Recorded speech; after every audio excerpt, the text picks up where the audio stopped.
আসসালামু আলাইকুম প্রিয় কোরিয়ান ভাষার শিক্ষার্থীরা, আশা করি সবাই অনেক বেশি ভালো আছেন। আপনারা অনেকে আমার কাছে জানতে চেয়েছেন ম্যাপ কেন ম্যাওয়ায়ো হয়ে যায়, থপ কেন থওয়ায় হয়ে যায়, আবার খাক্কাপ কেন খাক্কাওয়ায় হয়ে যায়, এরকম আরও কিছু ভার্ব বা অ্যাডজেক্টিভ আছে। আজকে আমি আপনাদের সাথে উচ্চারণের এই বিশেষ নিয়মটা নিয়ে আলোচনা করব। হানা একাডেমি থেকে আপনাদের সাথে আছি আমি সাইফুল ইসলাম। মূলত আজকের আলোচ্য বিষয় হচ্ছে অনিয়মিত ক্রিয়া এবং বিশেষণ বা ভার্ব এবং অ্যাডজেক্টিভ। অনিয়মিত ভার্ব, অনিয়মিত অ্যাডজেক্টিভ কি? যে সমস্ত ভার্ব, অ্যাডজেক্টিভ ব্যাকরণের সাধারণ নিয়মগুলো মানে না, তাদেরকে বলা হয় অনিয়মিত ক্রিয়া, অনিয়মিত বিশেষণ বা ইররেগুলার ভার্ব, অ্যাডজেক্টিভ। ইংরেজিতে বললে ইররেগুলার ভার্ব, ইররেগুলার অ্যাডজেক্টিভ, বাংলায় বললে অনিয়মিত ক্রিয়া এবং অনিয়মিত অ্যাডজেক্টিভ। আজকে আমরা আলোচনা করব যদি কোনো ভার্বের শেষে বিয়োগ বা সিন থাকে, বিয়োগ বা সিন থাকলে এটা মূলত অনিয়মিত ক্রিয়া বা এবং অনিয়মিত অ্যাডজেক্টিভ হতে পারে। তো যেই সমস্ত ভার্ব এবং অ্যাডজেক্টিভের শেষে বিয়োগ বা সিন আছে, ওই সমস্ত ভার্ব এবং অ্যাডজেক্টিভ কিভাবে পরিবর্তন হয় আমরা সেটাই দেখব। আমরা শুরুতে এই বিয়োগ বা সিন থাকলে সেই অনিয়মিত ক্রিয়া এবং বিশেষণ কিভাবে পরিবর্তন হবে সেই নিয়মটা দেখে আসব। এরপরে আমরা উদাহরণ দেখব যাতে করে ক্লিয়ারলি বুঝতে পারি। চলুন তাহলে সরাসরি নিয়মে চলে যাই। আমাদের রুলসটা হচ্ছে এরকম, আমি একটু আপনাদের লিখে দেখাচ্ছি। আমাদের রুলসটা হচ্ছে যদি বিয়োগ বা সিনের পর বিয়োগ বা সিনের পর ইউং আসে, যদি বিয়োগ বা সিনের পর ইউং আসে তাহলে ওই বিয়োগ বলতে বিয়োগ বা সিনটা ওই বিয়োগ উপরে গিয়ে উ হবে, উ স্বরবর্ণ উ হবে। বিয়োগ বা সিন থাকতে হবে এবং বিয়োগ বা সিন থাকার পর সামনে যদি ইউং চলে আসে তাহলে বিয়োগটা উপরে ইউং এর স্থানে চলে যাবে, ইউং এর কাছে যাবে, ইউং এর কাছে গিয়ে উ হবে। আমি আপনাদেরকে উদাহরণ দিয়ে দেখাচ্ছি। যেমন একটু আগে আমি লিখেছিলাম ম্যাপ, ম্যাপ হচ্ছে ঝাল, এটা একটা অ্যাডজেক্টিভ। আপনারা দেখতে পাচ্ছেন এখানে বিয়োগ বা সিম আছে, যেহেতু বিয়োগ বা সিম আছে এটা এই বিয়োগ বা সিমের অনিয়মিত ক্রিয়া বা অ্যাডজেক্টিভ পরিবর্তনের নিয়মটা অনুসরণ করবে, মানে এই নিয়মটা অনুসরণ করবে। বিয়োগ বা সিম থাকার পর ইয়ং আসতে হবে, নিয়মটা এরকম। তো এখানে আমি ম্যাপ লিখেছি, এখন এটাকে যদি আমি প্রেজেন্ট টেন্স করি তাহলে এটার সাথে যুক্ত হবে অইয়। কিভাবে অইয় যুক্ত হয় সেটা আমি আর বিস্তারিত বলছি না, প্রেজেন্ট টেন্সের উপরে আমার একটা বিস্তারিত ভিডিও আছে, আপনারা চাইলে দেখে নিতে পারেন, আশা করি ক্লিয়ার হয়ে যাবে। আমরা জানি প্রেজেন্ট টেন্স বোঝার জন্য আইও, ইয়াইও, এইও, অইও যুক্ত হয়। আমাদের সেই নিয়ম অনুযায়ী এখানে যুক্ত হবে অইয়। এখন খেয়াল করেন এই অইয় যুক্ত করার ফলে আমাদের রুলসটার সাথে মিলে গেছে, এই রুলসের সাথে।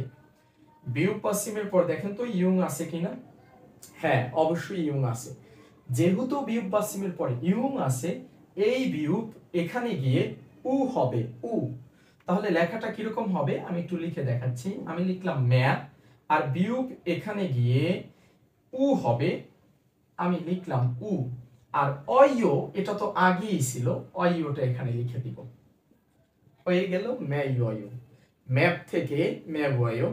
আপনি যখন শব্দে পড়বেন এটাকে পাবেন ম্যাপ, কিন্তু যখন ডায়লগে চলে যাবেন, যেহেতু ডায়লগ কোনো না কোনো টেন্স দিয়ে শেষ হয়, সেটা হতে পারে প্রেজেন্ট টেন্স, হতে পারে পাস্ট টেন্স, টেন্স দিয়ে শেষ হওয়া মানে তার সাথে অবশ্যই একটা ইয়ং আসবে, আর ইয়ং আসার ফলে আপনি বাক্যের ভিতরে পাবেন ম্যাওয়ো।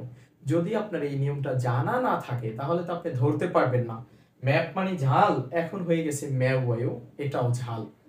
আরো কিছু উদাহরণ দেখাচ্ছি।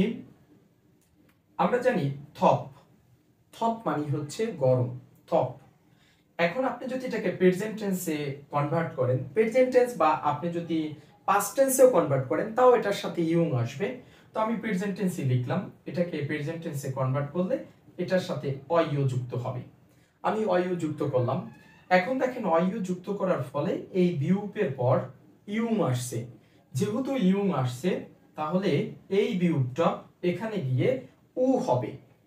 যদি উ হয় লেখাটা কিরকম হবে, দেখেন আমি লিখলাম থ, বিয়োগ এখানে গিয়ে উ হবে, আর এতটুকু ঠিক থাকবে। আমি প্রয়োজনে আগে এতটুকু লিখে নিলাম, আর বিয়োগটা এখানে গিয়ে উ হবে, তাহলে এখানে উ দিয়ে দেন। থওয়, থপ মানে হচ্ছে গরম, আর থওয় এটাও গরম। আপনি শব্দ অর্থে পড়বেন থপ, কিন্তু বাক্যে গিয়ে পাবেন থওয়। এটা কিন্তু কখনো লেখা থাকবে না, এই থপ অয় বা ম্যাপ অয় এটা কখনো লেখা থাকবে না। আমি লিখেছি আপনাদের বোঝার সুবিধার্থে। আপনি পড়বেন ম্যাপ, কিন্তু আপনি বাক্যে গিয়ে পাবেন ম্যাওয়। আমি একটা ভার্বের সাথে উদাহরণটা দিয়ে দেখাচ্ছি। আমরা জানি খুরিপ, খুরিপ হচ্ছে মিস করা, খুরিপ। এটাকে যদি আমি প্রেজেন্ট টেন্সে কনভার্ট করি, এটার সাথে যুক্ত হবে অয়, দিলাম অয়। তাহলে আবার সেই নিয়মে পড়ে গেছে আমাদের, এই যে এই নিয়মে বিয়োগ বাসিমের পরে ইউ আছে। যেহেতু বিয়োগ বাসিমের পরে ইউ আছে, বিয়োগটা ওখানে গিয়ে উ হবে।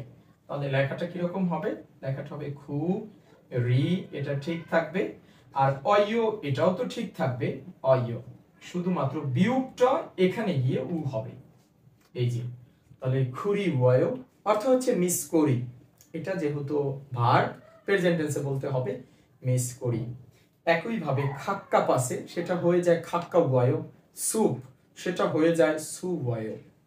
এটা ছিল আমাদের নিয়ম। আমাদের বিয়োগ যদি বাচ্চিম থাকে তাহলে সেটা অনিয়মিত ভার্ব অথবা অনিয়মিত অ্যাডজেক্টিভ।